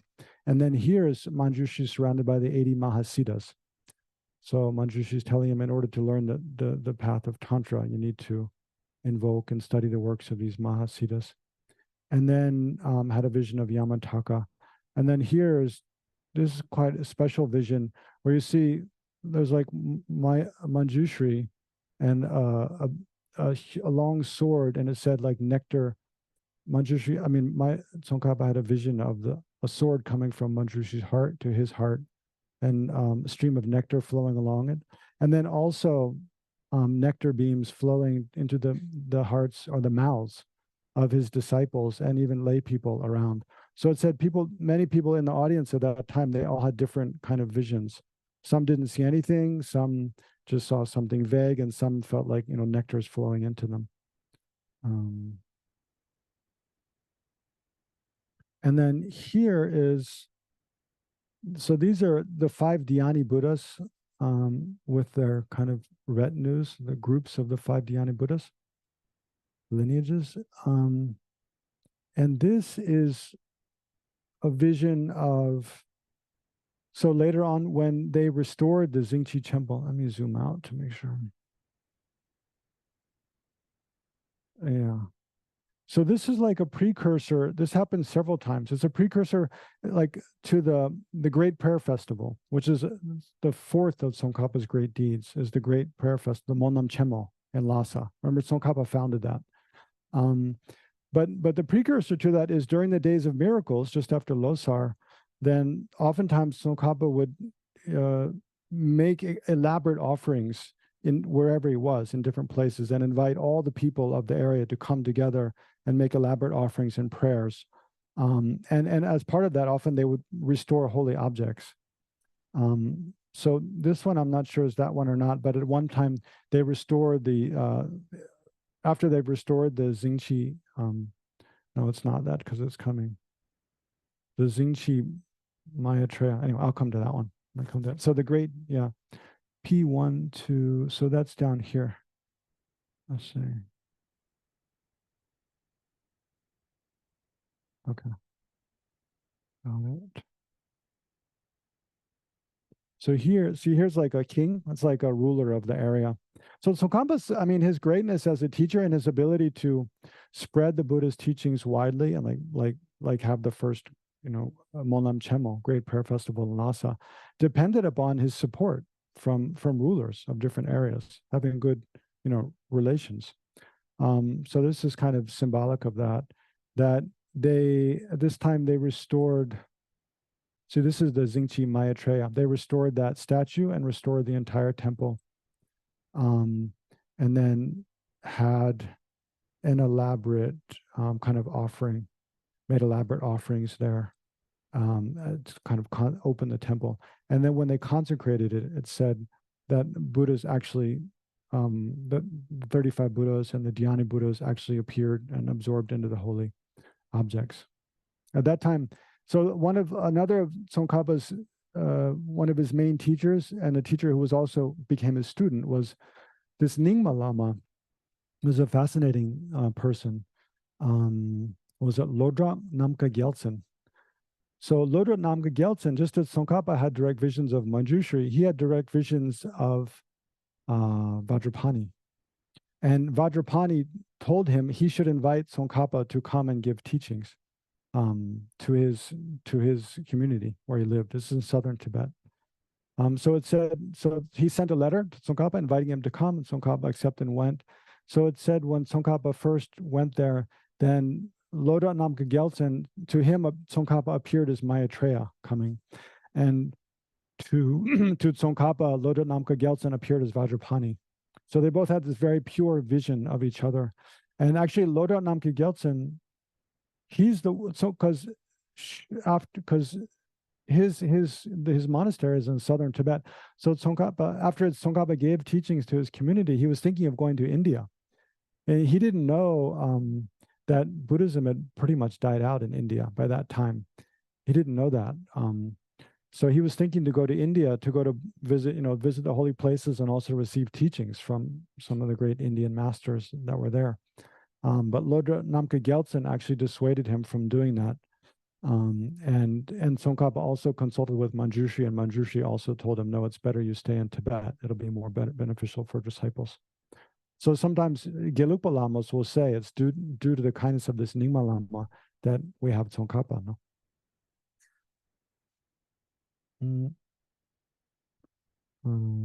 Yeah. So one of the main teachings Tsongkapa gave there was Compendium of Trainings by Shantideva. And one of the main teachings Tsongkapa received from Lodrop Namka Gyaltsen is the Lamrim. So of the Kadampa teachings, there's, I believe, 4 main lineages. There's the textual lineage, the Lamrim lineage, maybe 3. Is it 3? Yeah, the textual, Lamrim, and the Pith instruction lineage, those 3. So the Lamrim lineage of the Kadampa master teachings he received from Lodrop Namka Gyaltsen at this time. And it's also at this time, I don't know if I can spot it, when he first received, here. Yeah, here. You see here at Tsongkapa, this is Tsongkapa. He's holding incense and he's receiving the Denrim Chemo. The Denrim Chemo is the great treatise on the stages of the teachings. So it's like, I think that's where Tsongkapa got the idea to write the Lamrim Chemo, actually. It was handed out at one of the Jantrab Lamrim teachings. One of my friends moving recently sent a picture of it. She was like, what do I do with this text? Because I'm not sure it's translated into English yet. It's a huge volume. but Tsongkapa respectfully, when he went out when that he requested from someone a copy of the text, and when it came, he went out with lit incense to receive the text. The graduated path of the teachings. Yeah. So, and that's kind of, that teaching sort of contains the, you can say, the Kadam Lamrim kind of lineage teachings. All right, now we really have to go. So, oh yeah, so here it says, he received the Kadam textual lineage from Kenshin Chokya, down here somewhere. And then he makes pilgrimage to Tsari Manchen. So this is very sacred mountain, considered to be like the residence of Heruka in Tibet. Tsongkapa made pilgrimage to there with a group of disciples, and there had visions of and a prophecy, Maitreya prophesied that he would be like his teachings would become renowned in the world, like a second Buddha coming. Then he also has visions of Kalachakra and Saraswati. More visions. There's Kalachakra, Saraswati is here. And then here, and he's asking a lot of questions to Manjushri at this time, and Manjushri tells him at one point, you don't need to ask me so many questions, rely on the text, study the treatise by Nagarjuna and Chandakirti and so forth. And then use, so this is another aspect of Tsongkapa's teachings, and you see in the Gelug tradition, they emphasize monasticism and keeping monastic vows as a basis for training. So that instruction comes from Manjushri. Manjushri said, in order to realize emptiness, you need to study the treatise by Nagarjuna, Aryadeva, Buddhapalita, Bhaviveka, and Chandakirti. And as a basis for your practice, keep very pure morality. So from that time henceforth, Tsongkapa started working to himself, and then also spread the practice of keeping the monastic discipline very purely as a basis for practice. So see, here's 39. So he's still largely doing retreat, primarily doing retreat with that retinue of disciples. And then in the next tanka is where he realizes emptiness. This is so down here. And he has this dream you've probably heard about, where he had a dream the night before he realized emptiness. He had a dream where Nagarjuna, Bhaviveka, Buddhapalita, Aryadeva, and I think Chandakirti, there's one other one, I don't remember. But they were discussing the view of emptiness in his dream. And then one from among them, this is Buddhapalita, came and blessed Tsongkapa on the head with a text in the dream. So in the morning, Tsongkapa, so Buddhapalita's main text is named after himself, Buddhapalita. So in the morning, Tsongkapa opened that up and was reading that text. I don't remember. There's a mention of the chapter and the specific verse. I don't remember offhand, but Tsongkapa was reading a specific verse, and then at that moment it said, and what do you say? Sarda milu erikpa. New and incontrovertible, a new and incontrovertible conceptual realization. A valid cognizer, an inferential valid cognizer, realizing emptiness on the basis of the reason of dependent arising, arose in his mind. So, and subsequent to that day is when Tsongkapa wrote that famous prayer in praise of dependent origination. So why don't we read that now? No? It takes about 10 minutes or so, I think. And then, I don't know, maybe it's not so. I don't have to go through all the tankas in detail. So I'm not sure how to do this. Can you see that? Okay. So here it has 2 columns. So it'll be we'll have to go back and forth between. Anyway, try to just, imagine Tsongkapa. So at this point, had been received initiations, done retreats, been memorizing, studying text, himself teaching many texts. And one of the things I didn't mention is, at the time, 36, when Tsongkapa went into retreat with his 8 close disciples, at that time, I don't remember who it was. One of his teachers, either Umapa or maybe Rendawa or someone else, was telling him, like, I think it was Omapa maybe, because he was, I mean, he was the most famous teacher in Tibet at that time, and had hundreds of people. It was already kind of starting a renaissance of Buddhism in Tibet, was already kind of being kindled by his activity. So someone was saying, and so when someone heard of this advice from this apparition of Manjushri, appearance of Manjushri to go into retreat, they were saying that sounds crazy. You know, you're benefiting the Dharma and so many beings by teaching. Shouldn't you just keep teaching more and more? And then Manjushri, upon hearing that, Manjushri said, I know what's best. You just listen to me and do what I say. In short, no. So then Tsongkhapa went into retreat. So then he was in retreat, right, from 36 until about 41. And then in Olga, at this retreat place, then reading this text of Buddha Palita, then he realized emptiness on independence upon the view of dependent origination. And then, moved by immense gratitude to Shakyamuni Buddha for teaching, independent arising as a way to realize the ultimate nature of reality. Then he composed this praise to Shakyamuni Buddha. He who speaks on the basis of seeing, this makes him a knower and a teacher unexcelled. I bow to you, O conqueror, you who saw dependent origination and taught it. Whatever degenerations there are in the world, the root of all these is ignorance. You taught that it is dependent origination, the seeing of which will undo this ignorance.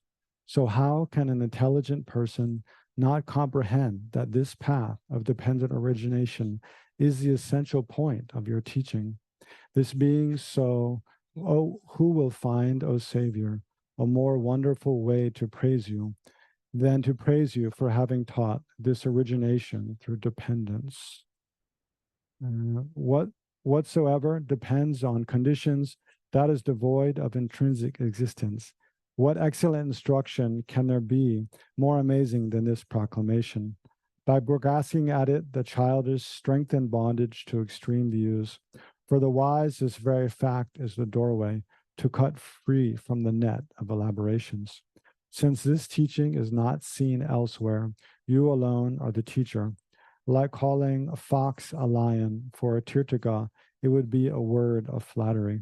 Wondrous teacher, wondrous refuge, wondrous speaker, wondrous savior, I pay homage to that teacher who taught well dependent origination. To help heal sentient beings, O benefactor, you have taught the peerless reason to ascertain emptiness, the heart of the teachings. This way of dependent origination, those who perceive it as contradictory or as unestablished, how can they comprehend your system? For you, when one sees emptiness in terms of the meaning of dependent origination, then being devoid of intrinsic existence and possessing valid functions do not contradict. Whereas one sees the opposite, since there can be no function in emptiness, nor emptiness in what has functions, one falls into a dreadful abyss you maintain. Therefore, in your teaching, seeing dependent origination as hailed, that too not as an utter non-existence, nor as an intrinsic existence. The not contingent is like a sky flower. Hence, there is nothing that is not dependent. If things exist through their essence, their dependence on causes and conditions for their existence is a contradiction. Therefore, since no phenomena exist other than origination through dependence, no phenomena exist other than being devoid of intrinsic existence, you taught. Because intrinsic nature cannot be negated, if phenomena possess some intrinsic nature, nirvana would become impossible, and elaborations could not be ceased, you taught. That verse there's a lot of debate about. Because intrinsic nature cannot be negated, but isn't that the object of negation? Intrinsic nature? Yeah, that's a difficult one. 17. Therefore, who could challenge you, you who proclaim with lion's roar in the assembly of learned ones repeatedly that everything is utterly free of intrinsic nature, that there is no intrinsic existence at all, and that all functions as this arising in dependence upon that What need is there to say that these two converge without conflict? It is through the reason of dependent origination that one does not lean towards an extreme.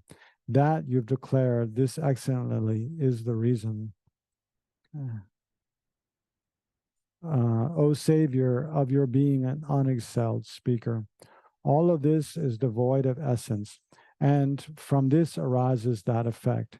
These two certainties complement each other with no contradiction at all. What is more amazing than this? What is more marvelous than this? If one praises you in this manner, this is real praise, otherwise not. Being enslaved by ignorance, those who fiercely oppose you, what is so astonishing about their being unable to bear the sound of no intrinsic existence? But having accepted dependent origination, the precious treasure of your speech, then not tolerating the roar of emptiness, this I find amazing indeed. The door that leads to no intrinsic existence, this unexcelled door of dependent origination, through its name alone, if one grasps at intrinsic existence, now this person,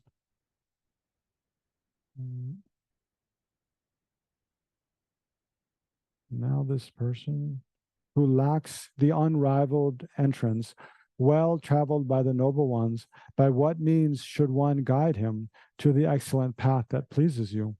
Intrinsic nature, uncreated and not contingent, dependent origination, contingent and created. How can these two converge upon a single basis without contradiction? Therefore, whatever originates dependently, though primordially free of intrinsic existence, appears as if it does possess intrinsic existence. So you taught all this to be illusion-like. Through this very fact, I understand well the statement that to what you have taught, those opponents who challenge you cannot find faults that accord with reason. Why is this so? Because by declaring these, chances for reification and denigration towards things seen and unseen are made most remote. Through this very path of dependent origination, the rationale for your speech being peerless, convictions arise in me also that your other words are valid too. You who speak excellently by seeing as it is, for those who train in your footsteps, all degenerations will become remote, for the root of all faults will be undone. But those who turn away from your teaching, though they may struggle with hardship for a long time, faults increase evermore as if being called forth, for they make firm the view of self.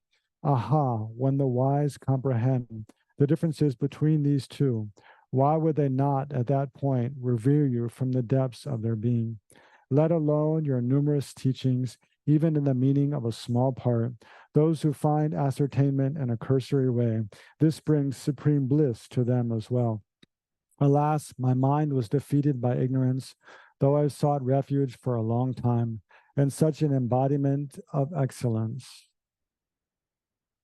I possess not a fraction of his qualities. Nonetheless, before the stream of this life flowing towards death has come to cease, that I have found slight faith in you, even this I think is fortunate. Among teachers, the teacher of dependent origination. Among wisdoms, the knowledge of dependent origination. You who are the most excellent, like the kings in the worlds, know this perfectly well, not others. All that you have taught proceeds by way of dependent origination. That too is done for the sake of nirvana. You have no deeds that do not bring peace. Alas, your teaching is such, and whoever's ear it falls, they all attain peace. So who would not be honored to uphold your teachings? It overcomes all opposing challenges. It frees from contradictions between earlier and later parts. It grants fulfillment of being's two aims. For this system, my joy increases evermore. For its sake, you have given away again and again over countless eons, sometimes your body, at others your life, as well as your loving kin and resources of wealth. Seeing the qualities of this teaching pulls hard from your heart, just like what a hook does to a fish. Sad it is not to have heard it from you. The intensity of that sorrow does not let go of my mind, just like the mind of a mother constantly goes after her dear child. Here too, as I reflect on your words, I think, blazing with the glory of noble marks and hallowed in a net of light rays, this teacher in a voice of pristine melody spoke thus in such a way. The instant such a reflection of the sage's form appears in my mind, it soothes me, just as the moon rays heal feverish pains. This excellent system, most marvelous, some individuals who are not so learned have entangled it in utter confusion. Just like the tangled balbaza grass. Seeing this situation, I strove with a multitude of efforts to follow after the learned ones and sought your intention again and again. At such times, I studied the numerous works of both our own Middle Way and other schools. My mind became tormented evermore, constantly by a network of doubts. The night lily grove of Nagarjuna's treatise, Nagarjuna, whom you prophesied, would unravel your unexcelled vehicle as it is, shunning extremes of existence and non-existence, illuminated by the garland of white lights of Chandra's well-uttered insights, Chandra, whose stainless wisdom orb is full, who glides freely across spiritual space. So Chandra there is Chandakirti. So it's the image of Nagarjuna's teachings are like lotuses that are opened by the moonlight at night. Who dispels the darkness of extremist hearts and outshines the constellations of false speakers. When through my teacher's kindness I saw this, my mind found rest at last. Of all your deeds, your speech is supreme. Within that, too, it is this very speech. So the wise should remember the Buddha through this teaching of dependent origination. Following such a teacher and having become a renunciate, having studied the conqueror's words not too poorly, this monk who strives in the yogic practices, such is the depth of his reverence to the great seer. Since it is due to my teacher's kindness, I have met with the teaching of the unexcelled teacher. I dedicate this virtue too towards the cause for all beings to be sustained by sublime spiritual mentors. May the teaching of this beneficent one till world's end be unshaken by the winds of evil thoughts. May it always be filled with those who find conviction in the teacher by understanding the teacher's true nature. May I never falter, even for an instant, to uphold the excellent sway of the sage, which illuminates the principle of dependent origination through all my births, even giving away my body and life. May I spend day and night carefully reflecting by what means can I enhance this teaching achieved by the Supreme Savior through strenuous efforts over countless eons. As I strive in this with pure intention, may Brahma, Indra, and the world's guardians and protectors such as Mahakala unswervingly always assist me. So this verse, I think, verse 55, may the teachings of this beneficent one till world's end be unshaken by the wind of evil thoughts. May it always be filled with those who find conviction in the teacher.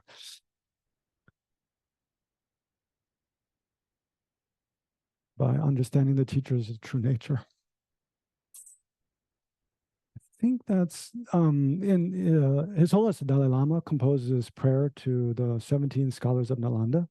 In the Colophon, he explains why he composed that prayer. I think he quotes that verse there at that time. So,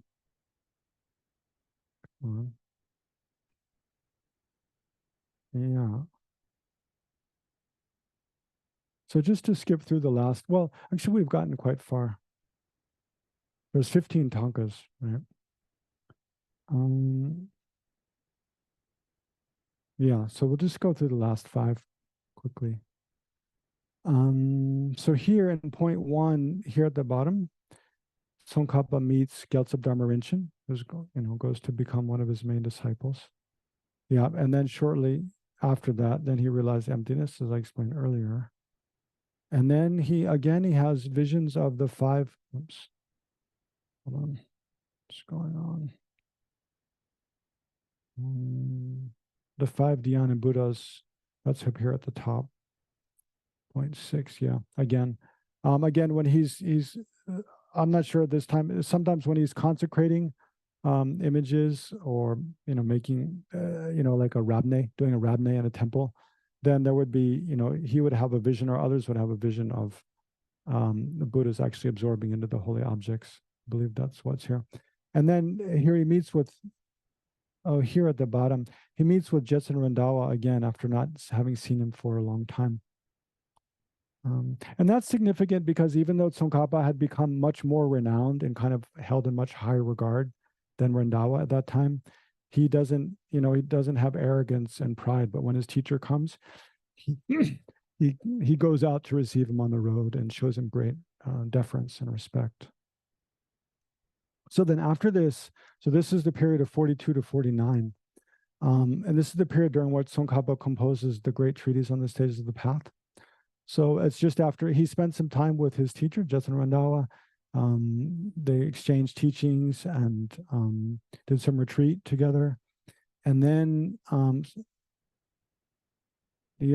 so then remember, there's the 4 great deeds of Tsongkapa. The first was restoring the Zinji Maitreya statue.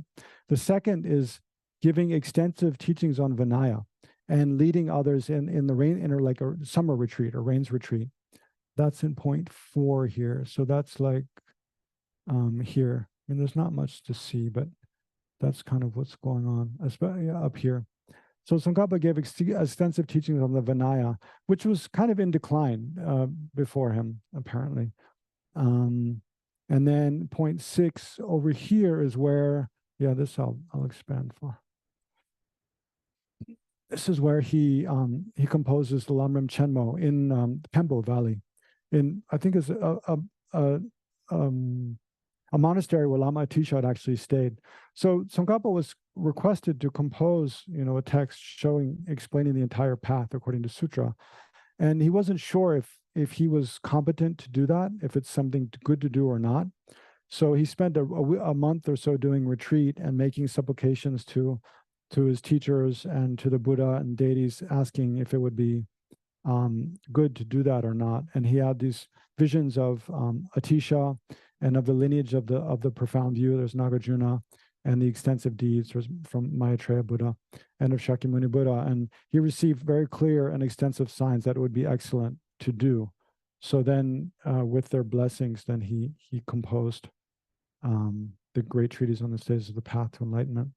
I believe these are like Dharma protectors here. Also at that time, he had vision of this local, like kind of landlords of different areas of Tibet, and asked them to protect the Buddhist teachings in general and his lineage of teachings in the future. Below, I don't remember. Oh yeah, then towards the end of that, then that text was so well received and so many people were so impressed by Lamrim Chenmo that then he was requested to compose a similar text on Tantra. Right, so that became the Ngarim Chenmo. And then here he at this time, so between 50 and 53, he first meets Kedrubje. It's like here, and then begins. Okay, so he begins composing a commentary on Nagarjuna's fundamental wisdom of reasoning. What's it, Sawishera? What is it in Sanskrit? I don't remember. Anyway, and then he realizes that for that to make sense, he needs to compose a text on distinguishing the interpretive and definitive teachings of the Buddha. So then he composes that. He stops composing the commentary on Nagarjuna's root wisdom and goes back and then composes the essence of eloquence. And then once he finishes that, kind of goes back to the Nagarjuna's teaching. At this time also, he's invited the Emperor of China. He's so famous, the Emperor of China has heard of him. And the Emperor of China sends like a letter written in gold and extensive offerings with his ambans, his like ambassadors, to invite Tsongkapa to come to teach in China. And Tsongkapa, through his clairvoyance, he knows that they're going to arrive soon. And so he without telling anyone, he just leaves and disappears to someplace else, goes over the next pass to doesn't tell anyone. So then when they come, nobody really knows. And then gradually it's worked out that he sends actually the founder of Sera Monastery, Jamshin Choje, one of his main disciples, he sends in his place to be the tutor to the Emperor of China. And so and that disciple goes, Jamshin Choje. Yeah, I think about his name. I always anyway, he goes and teaches in China for quite a few years. Then he comes back and he meets Tsongkapa again just in the last years of his life. And then Tsongkapa requests him to, because he becomes quite wealthy being a teacher in China, right? It's still the same these days, apparently. Um, but Tsongkapa asks him to help support the founding of a tantric monastery. So he does that. So together with Geshe Sengye, then they found Gyume Tantric Monastery, as well as Sera. So then here you see, I'll zoom in a bit so you can see better. In all the biographies, there's extensive description of this is the first Molnam Chenmo. So remember, it's held in Lhasa and focused on the Jorkong temple. And there's incredibly, extensive offerings made during the 15 days of miracles. And this is a very, the first of that. Also, these are, miraculous visions. Many people had visions of deities appearing to them. Many miraculous things, signs appeared. Which we don't have time to go into, unfortunately. But that's his third great deed, is the founding of the Molnam Chenmo. Because you can see each of Tsongkapa's deeds, why are those 4 deeds chosen? Largely is because they benefit the most people.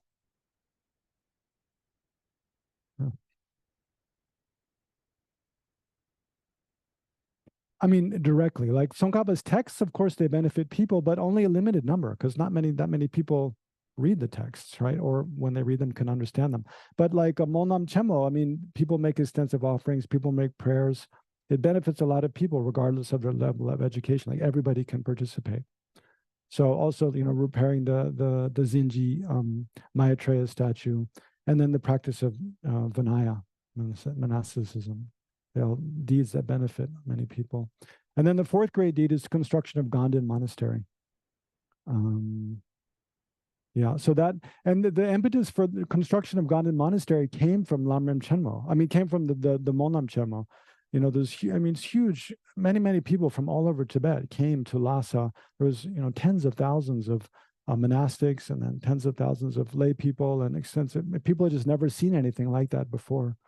And so then, and Tsongkapa was getting old at that time, right? He's in his 50s already, which for, that time in Tibet is quite old, right? So, and he'd been moving around so much, then people requested him to build a place where he could stay, and other people could come and receive teachings from him in one place. So that's how the idea of Ganden came about. So then and it said Ganden, there was such incredible support from the time they laid the foundations to the time they built like the first, 50 or 100 buildings or whatever. The first main buildings was only 2 years. It was incredible support, like flowing in to build it. And then at Ganden, then Tsongkapa in this later part of life. So remember, he's 63 when he passes away. So from this part of his life, after the first Molnam Chenmo, so he's about 54. The last 10 years of his life, he composed these incredible commentaries on the tantras, especially on Guhya Samaja and Heruka. And many, of course, you can see this tanka is full of these visions, incredible visions of deities. So this time, Tsongkapa had, a lot of incredible visions and signs, and composed these profound texts. Although see all these wrathful deities, there was, in his 57th year, Tsongkapa had major obstacles to his life, as had been prophesied by Saraswati earlier. So for about a year, practices to increase his lifespan and avert obstacles in his 57th year. For about a year, Tsongkapa and all of his main disciples were doing intense practices from every class of Tantra to avert obstacles and extend his life. He said at one point, every practice that can possibly be done has been done. So if it's not working now, then it's not going to work. But then shortly after that, he had a vision of the Buddha and some kind of purifying nectar come, and all of his obstacles just kind of went away, and he lived another 6 years. Mm. So here he then in this one, yeah, since we're out of time, basically, I need to stop.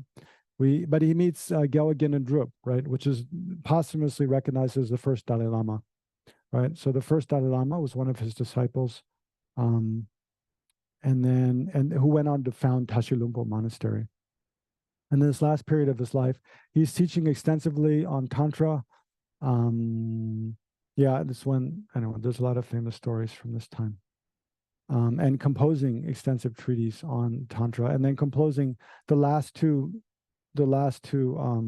major treatises on emptiness, the middle length Lam Rim, and then his, Illumination of the Thought, on Chandrakirti's Entering the Middle Way.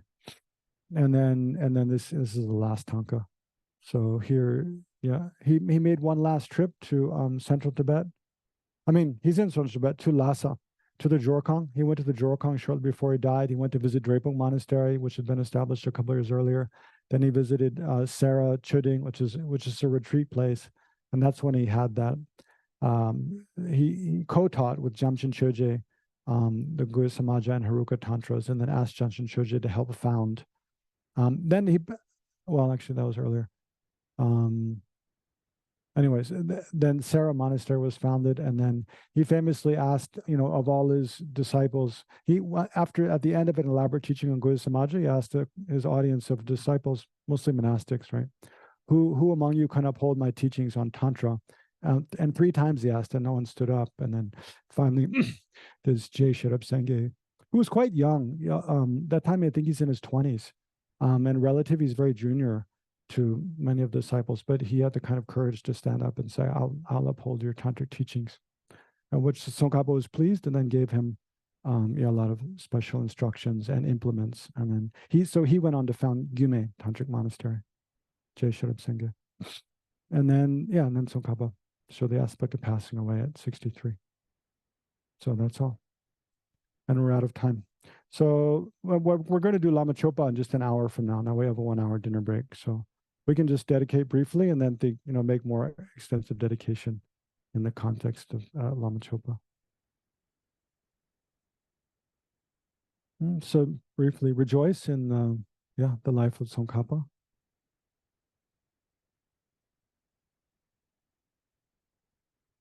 And the merits created by His Holiness the Dalai Lama, Lama Zopa Rinpoche, Lama Yeshe, all of our own teachers in the Gelugpa tradition. And I mean, Tsongkhapa's influence is not only in the Gelug, it affected all the traditions of Tibetan Buddhism.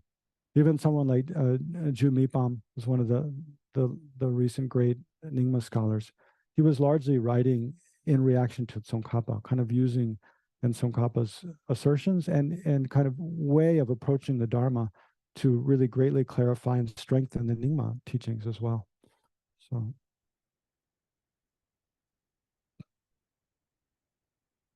So rejoicing in all this merit, infinite amount of merit, and we dedicate primarily that the Buddhist teachings flourish in the world now and far into the future.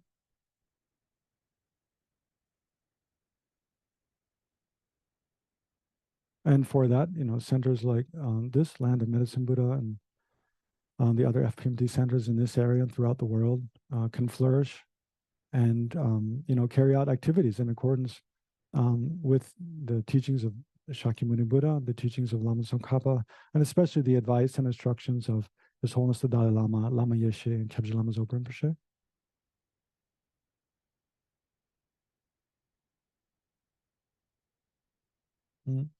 And all this in order that all sentient beings of the 6 realms be free from every form of suffering and have every form of well-being and happiness up to full enlightenment.